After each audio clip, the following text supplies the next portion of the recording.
ចាសួស្តីបងប្អូនទាំងអស់គ្នាថ្ងៃនេះខ្ញុំមកបង្ហាញពីរបៀបដែលខ្ញុំឆាត្រាប់ដុតជាមួយនឹងសាច់ជ្រូកចិញ្ច្រាំចានេះគឺខ្ញុំមានត្រាប់ដុតដុតរួចរាល់ហើយមានប៉ុណ្ណឹងហើយនេះគឺសាច់ជ្រូកចិញ្ច្រាំ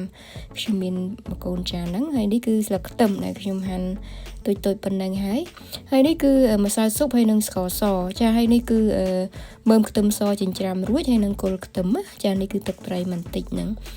ចាអញ្ចឹងខ្ញុំធ្វើដំបូងនេះគឺខ្ញុំដាក់ខ្ទះក្តៅអញ្ចឹងទៅហើយខ្ញុំចាក់ប្រេងអូលីវចូលណាហើយយើងទុកឲ្យវាក្តៅតិចទៅណា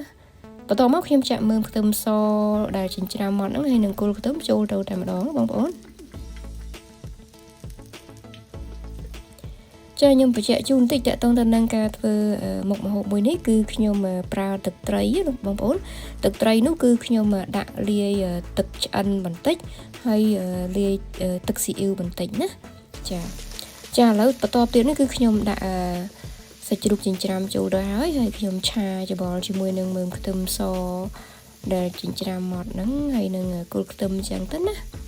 ចាហើយខ្ញុំអត់ទាន់ដាក់គ្រឿងក្រៅបន្ថែមទៀតទេ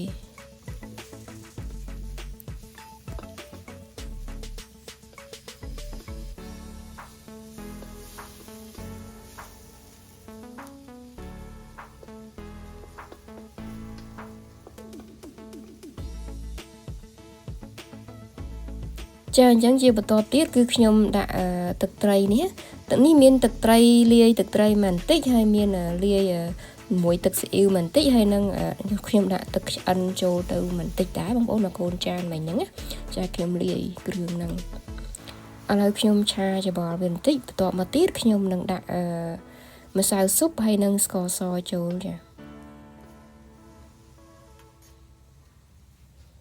អញ្ចឹងជាបន្តទៀតនេះខ្ញុំដាក់ម្សៅស៊ុបហើយនឹងស្ករសចូលទៅហើយយើងឆាច្បល់វាអញ្ចឹងទៅ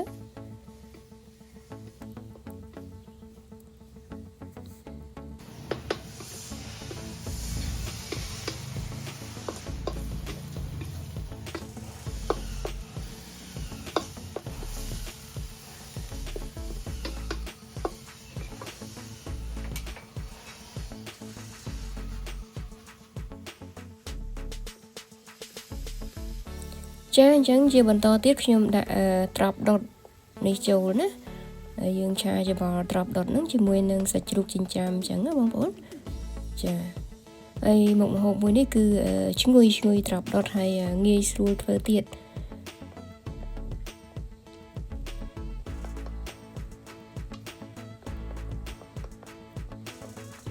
ចាបន្ទាប់ពីយើងឆាត្រប់ដុតនឹងជាមួយនឹងសាច់ជ្រូកចិញ្ច្រាំអញ្ចឹងទៅហើយបន្ទាប់មកយើងទុកវាមួយសន្ទុះទៅបងប្អូនហើយយើងរោយស្លឹកខ្ទឹមទៅរួចរាល់ហើយ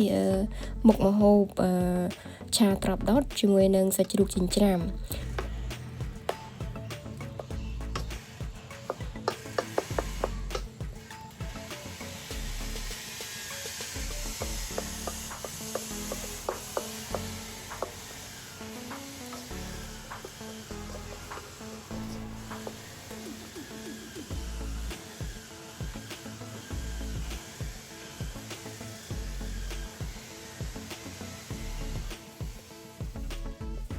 ចា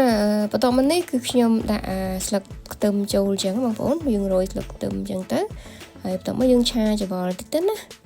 ចាចឹងរួចរាល់ហើយបងប្អូនមុខម្ហូបឆាត្រប់ដុតជាមួយនឹងសាច់ជ្រូកចិញ្ច្រាំងាយស្រួលធ្វើហើយរបៀបដែលខ្ញុំធ្វើគឺបែបនេះបងប្អូនហើយបើសិនជាមានការខុសឆ្គងត្រង់ណាសូមមេត្តាអភ័យទោសផងចាអញ្ចឹងខ្ញុំសូមលាបងប្អូនត្រឹមប៉ុណ្ណេះសិនហើយជួបគ្នានៅវីដេអូជាបន្តទៀតចាអរគុណច្រើន